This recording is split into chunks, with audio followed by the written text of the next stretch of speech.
রাতে রাজধানীর কয়েকটি স্থানে ঘটেছে নাশকতার ঘটনা। বিভিন্ন জায়গায় মোটরসাইকেলে করে ককটেল নিক্ষেপ করে দ্রুত পালায় দুর্বৃত্তরা। পল্লবীতে বাসে আগুন দেয়া হয়, উদ্ধার হয় পেট্রোল বোমা ও ককটেলও।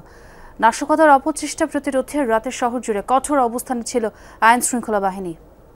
নতুন ব্লেন্ডে আরো রিচ অ্যারোমায় সেলন ফ্যামিলি ব্লেন্ড টে। রাত 12টা রাজধানীর পল্লবীতে সড়কে পার্কিং করা অবস্থায় ট্রাস্ট ট্রান্সপোর্ট সার্ভিসের এই বাসে আগুন দেয় দুর্বৃত্তরা। মুহূর্তেই ছড়িয়ে পড়ে আতঙ্ক। ঘুরান দেয় মানে এদিকে গেছে, ওই মনে হয় মাঝামাঝি গেছে, এর ভিতরে হুন্ডা কোন দিক দেয়, এই যে মনে আগুন টাগুন দাঁড়াতে আমার হুন্ডা টান দিয়ে গেছে। গাড়িগুলো রাস্তায় চলতেছে না, জাস্ট রাখা হয়েছে।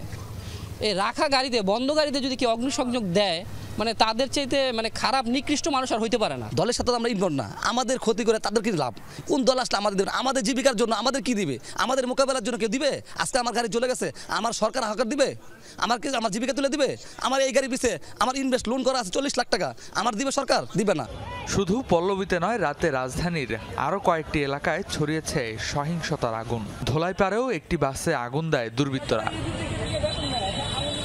ঢাকা বিশ্ববিদ্যালয়ের টিএসসি কারওয়ান বাজার মোড় ও শান্তিনগরের টুইন টাওয়ারের সামনে ঘটে ককটেল বিস্ফোরণের ঘটনা। জিগাতলায় 4টি ককটেল সহ একজনকে আটক করে পুলিশ। আর রায়েরবাজার বুদ্ধিজীবী কবরস্থান এলাকা থেকে উদ্ধার করা হয় 6টি পেট্রোল বোমা ও 4টি ককটেল।